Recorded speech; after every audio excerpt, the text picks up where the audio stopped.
Hill, you're a singer. Yes. You play the piano as well. Very badly, but Oh, yes. do you? It seems like Yeah. you don't play badly. I think I just sing I do like basic chords to sing to, but I can't do like actual pretty chords, you know? Like I can play it nice. Are you a self-taught pianist? Yeah, yeah. My mum played Yeah. piano, like again, like just kind of chords. So she was always telling me like or showing me how to do it. But Is that where your kind of music began? yeah, yeah. My whole family are musicians. So my granddad was a musician his whole life. Oh. That's all he ever did. He was an accordion player and a singer and also a pianist. And then my mum was an opera singer um, and a pianist. So yeah, it's just always kind of been there. Yeah. So it's not surprising that it kind of became a part of your heart and became a part of your life. So Inter Ethers, I look through my Instagram and I don't look for anyone. And I don't look for measurements. I don't look for who's popular. I don't look for who's trending. Like I don't look for anything like that. You, for example, I think popped into my feed because of other people I follow, or maybe other people I've interviewed. So more music and the stuff that I like, more musicians kind of pop into my feed. So there you are with this monster of a voice, um, derived from like your belly, like derived from your soul. You could, I really mean it. I'm not gassing you. Like I just truly mean it. Yeah, And thank um, and it struck my heart. It gave me chills going through some of your some of your reels. It brings tears to your eyes, the power and the emotion that's inside of you kind of coming out. So that's it for me. Like that's my criteria. And then based on that, if you have a little email thing on your Instagram, which I love, I email right away. Otherwise, it's impossible to get in touch with people. yeah. Impossible. DMs are a nightmare. Yeah. Nobody looks at them. Like they just don't. Um, so tell me, I suppose you started singing with your mom. Yeah, yeah. And then from there, how did it grow into you posting your first post and deciding, I'm gonna go for it? I to be honest, I've been posting online since I was really, really young. Back in when Facebook was the biggest thing, and before kind of Instagram was big. I think I must have been like, I don't know, I must have been like 11, 12. Hmm. And I would just, my mum got me a computer. So it was an iMac. It was like the house's iMac. So the desktop MacBook. Hmm. Um, so it was like for the house, it was for everyone. She made that very clear. But she was like, we'll also get like GarageBand on it, so you can record and you can make videos or write songs. So yeah, I just kind of lived on GarageBand for ages, and I'd download backing tracks, and then I'd make a really cool video. I'd like mime it. So I'd get a really good recording, and then I'd mime it, and then I'd post the videos on Facebook, and they started doing quite well back when I was really young. Um, and then yeah, high school kind of took over, and I still post them every other week or so. Um, and yeah, it was when I got into kind of more my 20s really that I got back into it. Because I got into busking. I was working in finance for a Into while. what? What's busking? So busking, it's performing in the street. So I literally just take a speaker and a microphone, and I just live in hostels and travel around the UK. So I spent a lot of time up north in the UK, some more Liverpool kind of area. Um, and yeah, I started live streaming my busks and posting content of my busks, and it just started doing really, really well. I started to gain a following, and I started meeting more buskers, more musicians, and kind of building a whole network of people. Um, and then, yeah, shortly after that was when I met my now housemate, who is absolutely incredible. He found me from TikTok, Funny. and yeah, I think I sent him over to you, didn't I, Isaac Frank? Yeah, we have an interview scheduled for the 11th. Oh yeah, yeah, Yeah. you'll love. Yeah, he's great. So many things I want to take apart about what you just said. That your mom bought this, house iMac.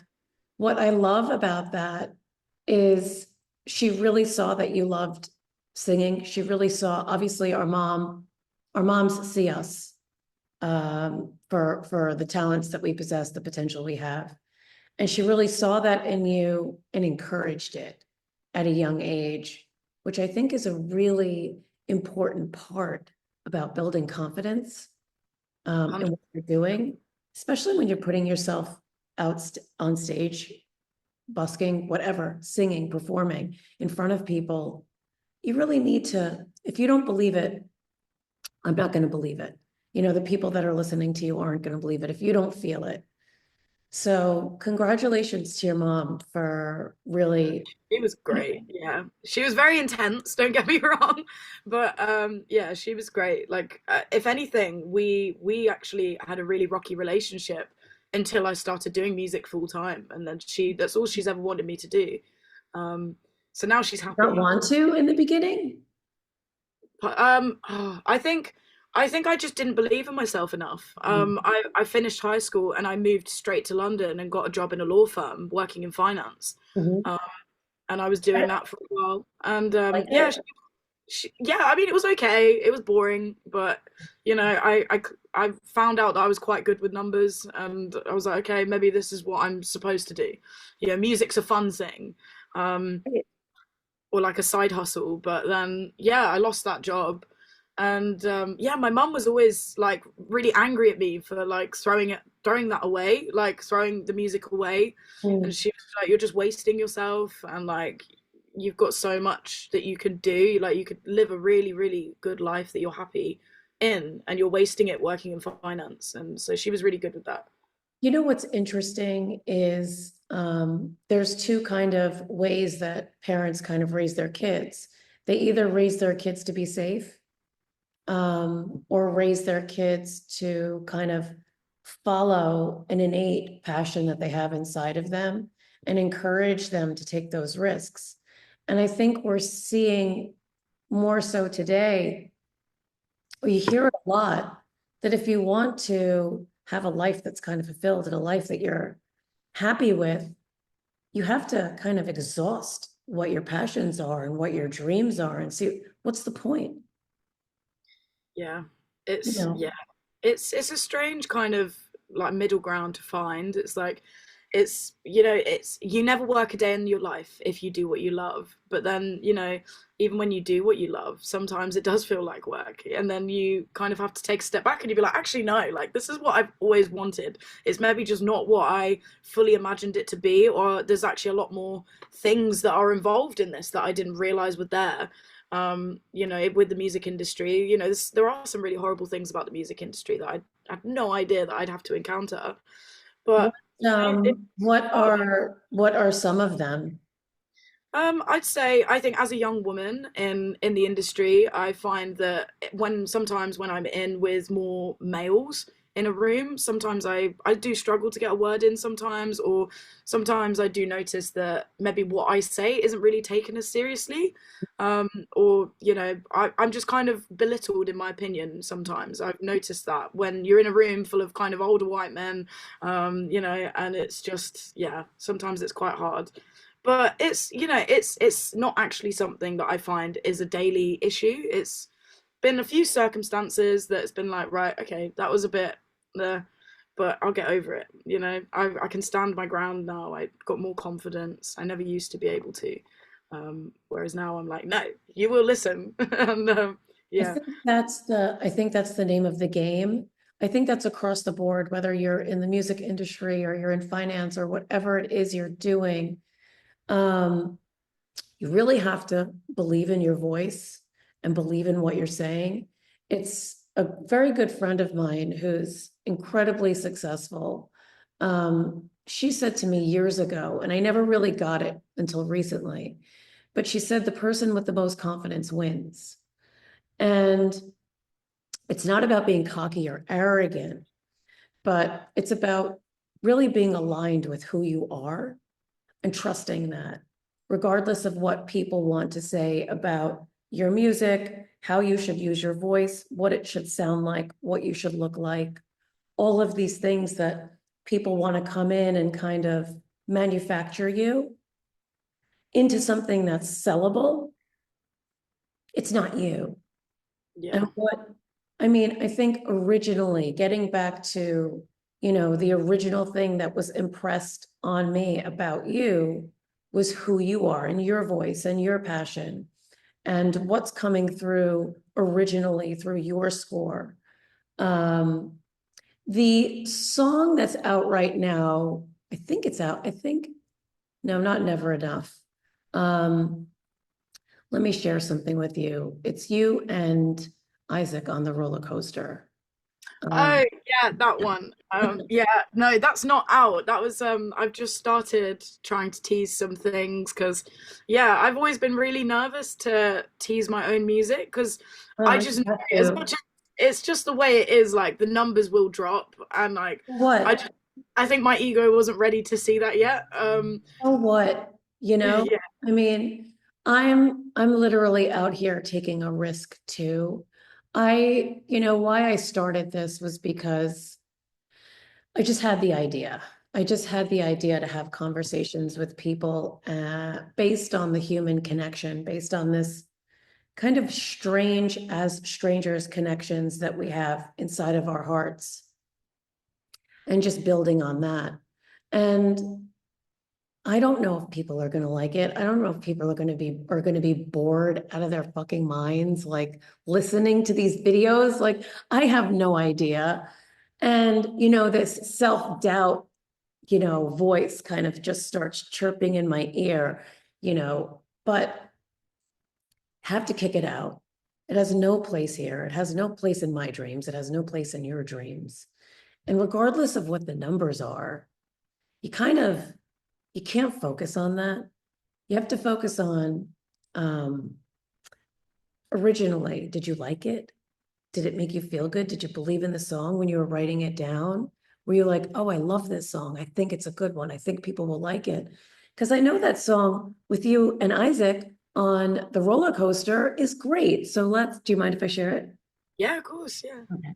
One day better come round soon. I've got some debts to pay and a lot to prove.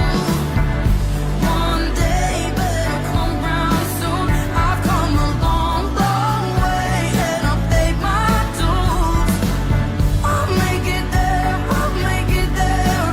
Oh, I'll make it there, I'll make it there. One day soon.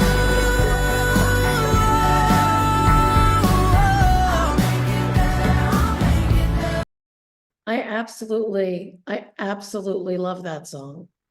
Thank you so much. That song means a lot to me. It's a really heartfelt song. Like I remember going into the studio that day, and I was with one of my my favorite writers ever, a girl called Matilda, and she's amazing. And yeah, I just remember being like, I feel like I'm being told every day, like I'm going into meetings, I'm going into all these things every day, and it's always like, oh, one day this, like one day you're gonna do this, and I'm sick of hearing one day. Like I can't pay my rent. You know, I can't survive right now. I just why is it always one day? Like what? How do I get there? Like how do I make that happen? Like I want that to happen. Um, and Funny. it's not even big dreams. It's like it's just being able to pay the rent and being able to survive and being happy. Like And I think, you know, the sentiment in that song, that's what is so relatable. That's what is so relatable and human to so many people on the planet. They just want to get to a point in their lives where everything isn't such a burden and everything isn't so heavy, and you don't wake up in the middle of the night worried about how you're going to make everything work financially. And I think you get there. It's kind of like overnight. Like you're struggling, and then all of a sudden there's a break. And from that break, you know, all of these things start to kind of have a ripple effect in your life and take over. But it is definitely a long struggle up until that point. But we just have to get back to the reason why we started. Like, and you actually need a second job. You need to be doing I think you have another job, don't you? I do lots of different kind of music things, but yeah, my income is all from music, which Right. I'm very lucky to have. Yeah. That's great. Well, yeah, you are very lucky, but I'm sure it took you a long time to get there, to make it to a point where you could survive on music. Yes, it Like, how definitely did. long did it take you to be able to survive on music? I mean, I've always dabbled in it on and off. Like social media is a big part of that. And depending how I use it that particular month, it can be a predominant part of my income. Or sometimes, like the last 3 months or so, I've not earned a penny from social media because I've not gone and worked it for the money. I've just been posting to post and posting what I really want to be posting and not Right. thinking about what I can earn from it. But yeah, Love it's that. I yeah, love it. I also write songs for other people. So I'm also a writer in that sense. And then I do little gigs around the city I live in. Yeah, I get by, and I'm doing what I've always dreamt of doing, and I think that's what's keeping both of us going. Um, Right. That's it. In one of your posts, you said 2024 was really hard for you. Did you have a breakup? yeah, I was dating somebody, and yeah, it came to a bit of an abrupt end. I was working a job in sales. I was selling solar panels, Wait, and what were you selling? solar panels. Oh, solar panels. Fun. And yeah, selling solar panels in one of the dullest countries in the world. Um, Oh, so, yeah, that's so true.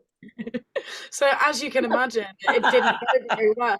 Um, That's like, gosh, I can't think of a good analogy, but that's just like near impossible. How many sunny days are there in London per year? Like four? yeah, that's about right. But yeah, so I ended up getting made redundant from that job because the department wasn't doing well. And yeah, I was so frustrated with working in an office at that point. I've worked in so many, and I had experience in finance. I had experience. I could always walk back into a job if I needed to because I've got that. But I was just sick of it. I don't want to work for anyone. I didn't want to have a boss that I felt anxious around or like, oh, they're going to tell me off. Like, I can't, I don't want that anymore. And so I just decided when I got made redundant that day that I was just going to do everything to do music. And it's been literally in 3 days, I think. 3 or 4 days, it would have been exactly a year since that happened, since I got made redundant. And yeah. You also spoke about how kind of the collapse of everything consistent in your life last year led to this like network of people that you thought you would never, you never would have met, but it's aligned so perfectly in your life. And even we were, like what we were talking about before about not meeting Sunday and meeting today, and how things kind of pivot us in the right direction.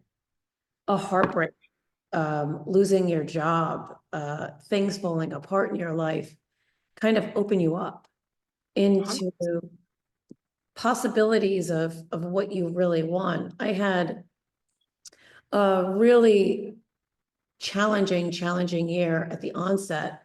It's very sad. My husband passed away on January 2nd. Oh wow, I'm so sorry. It's awful, like couldn't be more awful. I have 4 children, beautiful family. He had a heart attack.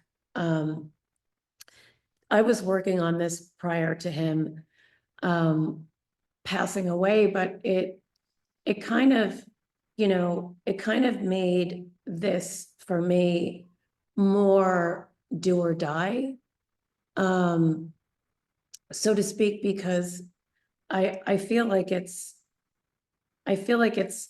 something that's going to help us survive as a family. I'm also doing a practical route and getting a job in a practical route. But here we are. It cracked us all open, And when you're cracked open, you kind of see what you're made of. You're brought down to this like very raw part of who you are. You're really brought to your knees, Yeah. and getting up from that point, getting up and pushing forward from that point. You're like, oh, okay, not just, this interview thing in general, but okay, I do have some strength. I do have some resilience. I do have family. I do have friends. So you focus on the more positive things in your life, but it makes kind of walking your own path more important. It's Um, I think a good analogy for it would be like you're just learning to walk again. Like that is such a huge, huge part of your life, and obviously just anyone else's. Like if any big thing that happens in someone's life that kind of, they've suddenly got a whole different life that they've got to live. Like it's learning to walk again. Like it's back to square one, and that's kind of a beautiful part because you'll learn to walk in a different way and you'll find different paths, and it's a beautiful thing, but yeah, it's a hard thing to go through. really, really hard, but it is exactly what you said. Like you find all of these parts in you that you didn't know you had. And so that is, you know, a positive thing out of this, terribly tragic thing that we have in our lives. Eh, We'll grieve him for the rest of our lives. Like that's just going to be a part of who we are forever. But maybe we could take this life and make him proud, and the kids can stay happy and positive. They're 12 to 17, and they can still create a nice life for themselves, and they can still go on and, make something beautiful out of a life, because it's beautiful and tragic at the same time. Like we all kind of experience those things, and kind of shows you what you're made of. Um, Definitely. so, all of the people that you met, I met so many people in my life, after this situation happened. You met so many people in your life. Did you meet Isaac this year? No, I met Isaac about 2 or 3 years ago now, I think. Yeah, our story is, I love our story. It's yeah, he messaged me on social media, and I just remember looking at his profile and thinking that he was incredible, and that I needed to meet him. And so I traveled down. I was living more in the Midlands, so I was a bit further up in the UK. He was right at the bottom in Brighton, so under London. How far Uh, is that? it's about a 3 hour drive, which is quite far for the UK. Yeah. But yeah, and so I just traveled down to Brighton and like spent the weekend with him, and then we just instantly clicked. And yeah, I came down maybe 2 or 3 more times, and then we ended up actually going traveling together.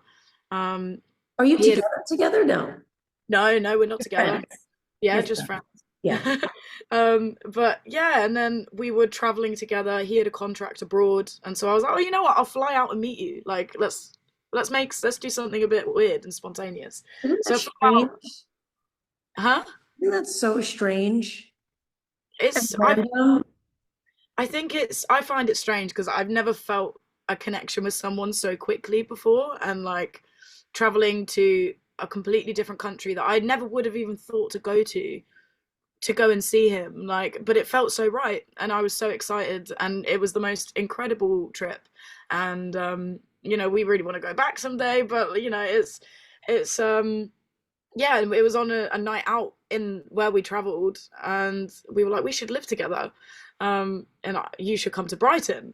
So then his housemate just happened to move out, so the universe literally wanted us to live together, because it was that week, I think, that we had that conversation that his housemate then was like, yeah, I'm moving out.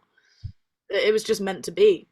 You um know, that's what I think is so magical about life and the way the universe works. And I really, really, really believe in that.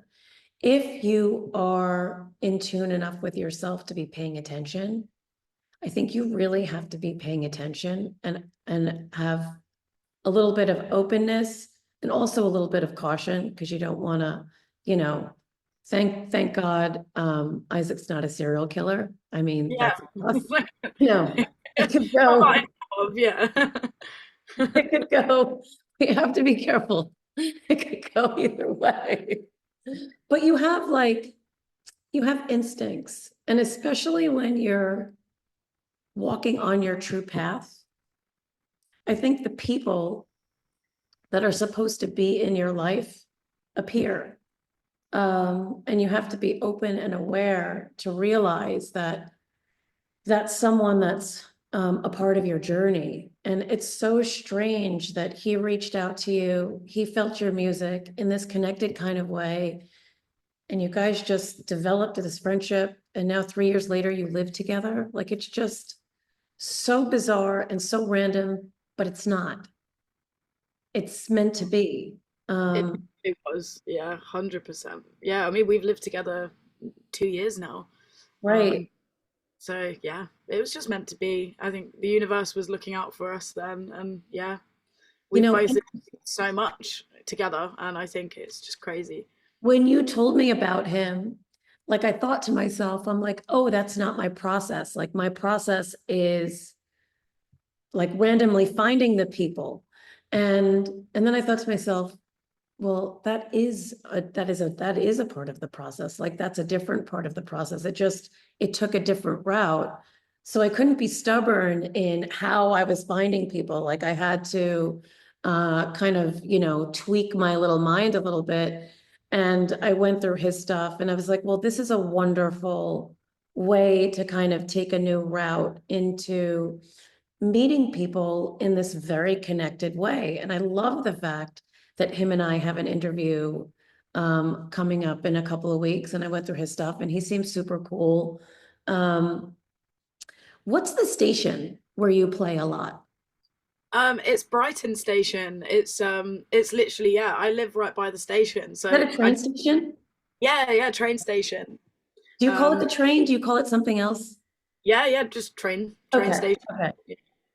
So you'll just, is there a piano there? Yeah. So it's quite common in the UK actually. Like there's quite a lot of stations will have a piano in Hmm, them. So like a lot of the ones in London, they'll have a piano. People can just go and play them, and it's just nice because every time you walk through the station, there'll be somebody playing like some Mozart or something, or there might right. be like us that are just like singing, getting videos, or just I jamming. think, I think if it was in New York, someone would steal the piano. No, I've not That's actually why been to it's, New York properly. I'd love to, but I imagine it would be a nightmare. I'm like, why is it not there? But we have a lot of artists that just play in the train stations, and they usually, they'll hook up their own amp, their own guitar, or have their own microphones, a speaker, some capacity like that, or just play the violin and do things like that. But yeah, the piano would definitely get stolen. Um, but what I love about, do you plan, like when you are going to the station, you did one with a gentleman playing the piano. I'll play it in a second, but do you plan to, like, you saw him there and you're like, oh, let's do something together? Yeah, I mean, yeah, that was a funny situation with him. I just was walking through the station. I think I was going to get myself a coffee from the station because my favorite coffee stands in the station. Yeah, Um, you were and holding me. yeah, Yeah. and I just heard him playing, and I was like, he's incredible. So I Mm. kind of just bombarded him and was like, "Hey, do you want to play this?" Da, da, da. Turns out he didn't speak a word of English, um, so I just kind of put chords in front of him, and then Mm.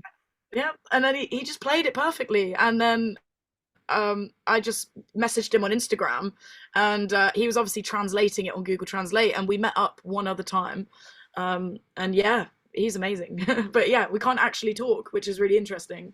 That is exactly what I'm talking about. Like, even with a language barrier, you managed to put something together just through a connection that you guys had through music and through just recognizing the fact that you both had this kind of passion and this feeling and doing something together, total strangers.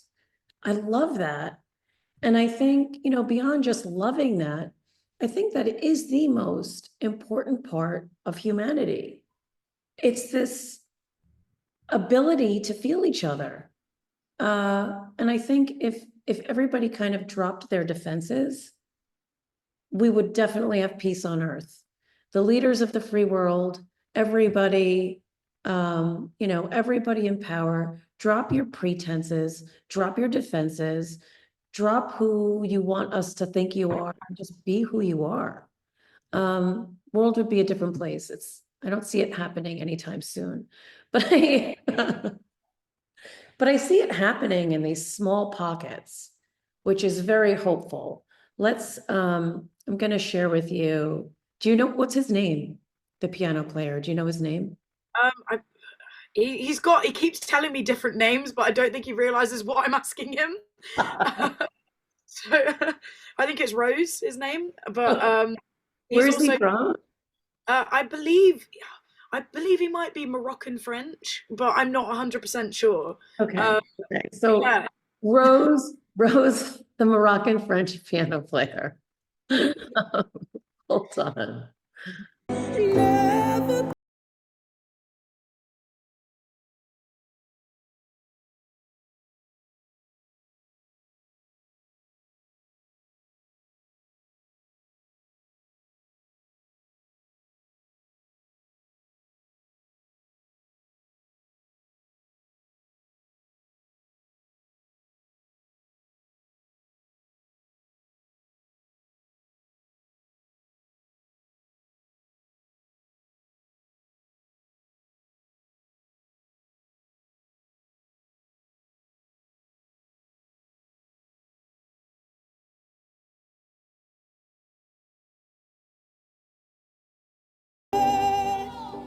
Goosebumps, May, goosebumps. I'm not even kidding. thank you so much. Your voice is really, really, really beautiful. And really hits that part of the human heart that I think it's not a matter of if you're going to be successful, it's just a matter of when that's going to happen for you. And it really truly is incredible. So he figured out what song. He actually, that was the time we'd planned to meet up, and Oh, okay. yeah, so I think the first time I met him, when I kind of just like harassed him, Yeah. that was when I did a different song. The piano was in a different place, but yeah, we met up then, and I sent him a list of songs that I think we should do, and then he just sat at the piano when I met him, and he just started playing that and looked at me and hoping I'd recognize the song, and I was like, oh, that's Mm. actually a really good idea. Let's do it. And so he played it, we did it, and it went viral. And it was You didn't send him that song? no, that was him. Honey, that's a beautiful song. And you know, that's a very challenging song to give to you spur of the moment because those notes are really high. Oh yeah. But you hit them like perfectly. Was it one take? Yeah. Oh, that's scary. Recorded live, yeah. Yeah, Um, that's really good. You have a really nice range. I'm the worst singer in the world. Maybe not in the world, but my whole family tells me to stop. My husband would tell me to like, please stop all the time. And I can't sing. I love to sing, so I'll just like belt things out all the time, what even do you though, like to sing? what'd you say? Yeah. What do you like to sing? What do I like to sing? You know, I mostly belt out like Broadway songs. Oh, I love that. Yeah. Because they're just so funny and like amazing.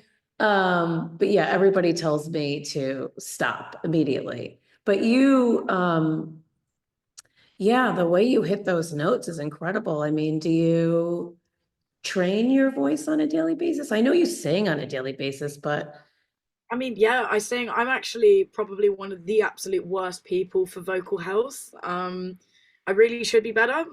Yeah, I smoke, so that doesn't oh help. no, you need to quit immediately. Yeah, so Immediately. Do you know what immediately comes to mind? when you say that you smoke, well, Frank Sinatra had, if you listen to some of his early recordings, I think they called him, I think his nickname was the Canary, because he sang so beautiful, like a beautiful bird. And if you listen to his earlier recordings, his voice is exquisite, absolutely exquisite. And then if you listen to the later recordings, he doesn't have the depth in his lungs. And there's more coarseness in his voice, and it's octaves lower, and the range is completely different. And it also reminds me of God, why can't I think of his name? From Aerosmith, the lead singer. His face is in my brain. Steven Tyler? Steven Tyler? Not You don't actually know sure. Steven Tyler? What? Okay. So you have to listen to, I think it's called, their first album was Toys in the Attic. Aerosmith, they sing Dream On. Do you know that Oh song? yeah, yeah. Okay, so even if you think about that song, he has a beautiful voice, beautiful, smoked. And I smoked too, by the way. I want to say between like 15 and 25, I smoked. I quit when I became pregnant, duh. But I never really picked it up after. Can't smoke when you're pregnant. I never really picked it up after that, but it will ruin your voice. Yeah, I've tried cutting it out a few times, and then sadly I just keep finding myself gravitating back to it. But It's your um, enemy. yeah, I mean, And I say that's why I've got the raspiness, but what did you say? I say that's why I've got the rasp, but I don't The know. rasp is great, but it's gonna turn it, it's gonna take away your range. Like Mm, I wouldn't have guessed that you smoked based upon how high, and especially since it was spur of the moment, how high you could reach those notes. yeah, But I would say that the only reason why you didn't get to the place that you wanted to get to, that you have in your mind as a dream, is because of smoking. Like I'm just telling you, you have a gift in your voice, and just think about what you're doing and where that exact thing is going to your gift, like your lungs and your throat. I'm not going to be your mom. I'm not going to be your mom. I'm not going to, nag you and harass you. That's the only little bit I'm going to nag you. Well, I might ask you if we talk again in the future, if you quit smoking again. So yes, I am going to nag you. So forget it. I lied. But your voice is too special and too beautiful. So just food for thought. Think about that. Um, so I suppose my next question is, what advice do you have for, someone like you starting out and wanting to like pursue a dream in music? What advice do you have for someone? I think I know it sounds really cliche, but just keep doing it. Like, just keep posting. Like, even I know when I've had periods where, as much as you hate to admit it, the views do make you feel some type of way. Yeah. And I've gone through phases where I've not even been able to get 200 views on a post, Yeah. and it's like it almost puts me off because I'm like, I feel embarrassed that people don't want to hear it. But it's like, no, because then the week after I'll post a video and it will get millions. It's like, just keep doing it. Just because something doesn't work once, like, you need to keep doing it and keep finding something that works for you, and that is something that is doable for you. Like, going to the station and recording something on the piano is so accessible to me, and it's also become my niche, and it's become Mhm. what people recognize me for. And I love that because it's so natural, it's so raw, and like, that's what I always wanted to be known for. So, but whereas before I was doing pre-recorded things and I was like miming, and Right. and it's like, actually, yeah, I'm glad that never became my niche, but I had to keep posting and keep playing around with ideas, keep talking to different people, meeting different creators to get there. So yeah, it'd be, don't let the views or horrible comments that you get on socials stop you doing it. Just keep posting. Like if it's something you enjoy and it's something you believe in, just do it. Have you gotten horrible comments? Oh, all the time, all the time. And I don't even understand that. And I look at someone like you that's so brave in putting yourself out there. And I could understand constructive criticism, but I don't understand people just flat out being rude and nasty and mean when, if you don't have the courage to put yourself out there and be judged, then don't judge other people. There's really no place or point. Like just shut up and let people try to pursue their dreams. Um, I think they tend to go for you more when I found that I got a lot worse hate when I was busking, and I would live stream the busks, and some of the comments on those busking live streams were terrifying. Um, I remember there was once in Liverpool, I was on a live stream in the evening, busking, doing an evening busk at a weekend, and I had people come on my live stream and tell me that they were going to come down and rob me oh, from my pitch, and they were like, "We know where you are. We saw you earlier. Like, we're coming down and we're gonna rob you." And I was like, I was by myself, and like I didn't have anyone around me, and I was really scared. So I literally just packed up all my stuff and left.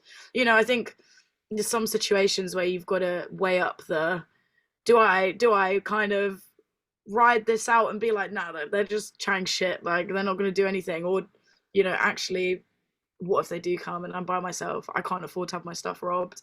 Um, you know, absolutely. That's a it's real possibility. Yeah, it is. I've been very lucky when it comes to busking. Like I've never been actually robbed, but yeah, people are horrible to buskers, like street performers. They're so horrible to them. It's crazy. I don't understand why. And I think like to play it safe, don't be alone, especially as a young girl. How old are you? I'm 25 in a couple of Oh, days, 25. Oh, when? on the 3rd of April. Oh, happy birthday. That's Thank you. exciting. Do you have any Sorry. fun plans?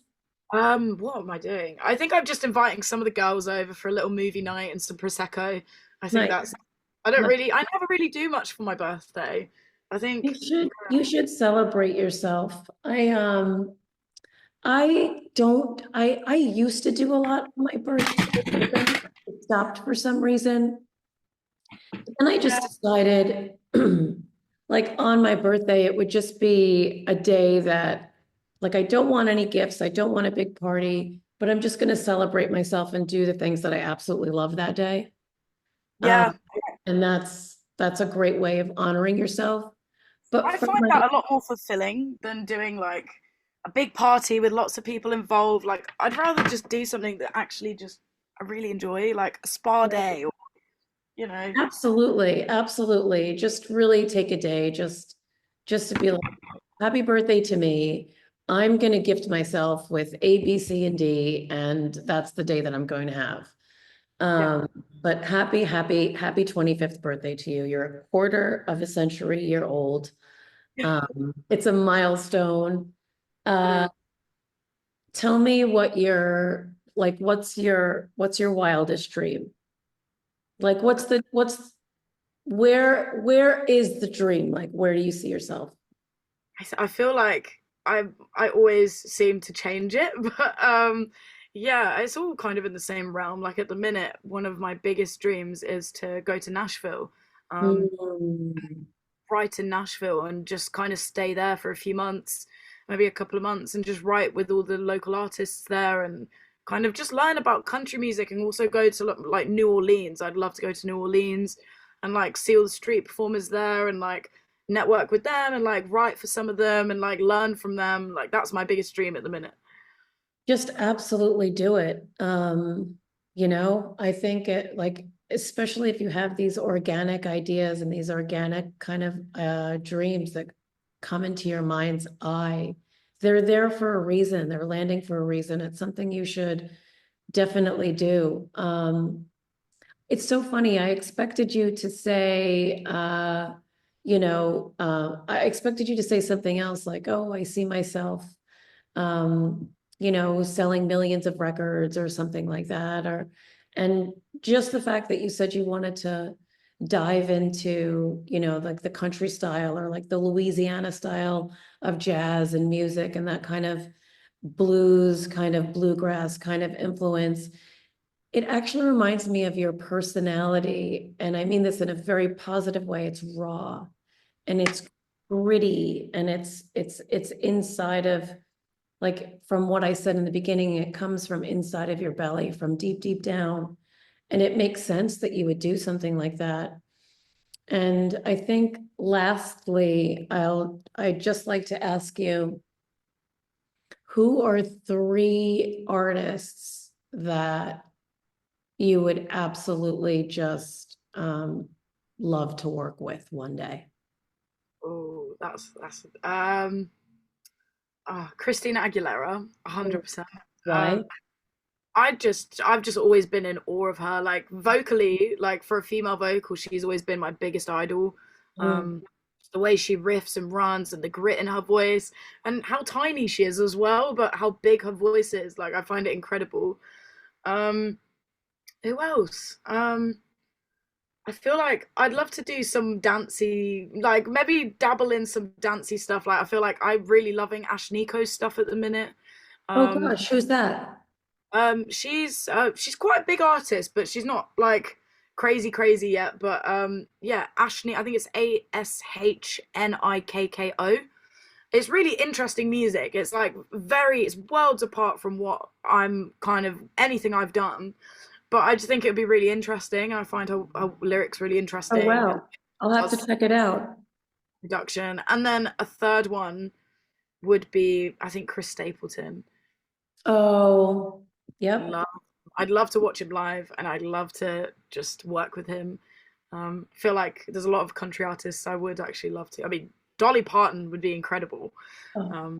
Miley Cyrus, all of them. Interestingly about Dolly Parton and what you were talking about being a woman in the room. So rewind to like the 1970s when she was the woman in the room. And I suppose people kind of passed her off as just being this, you know, full-breasted, blonde-haired, kind of ditzy kind of woman. But she has had a career that has absolutely stood the test of time, song after song after song after song.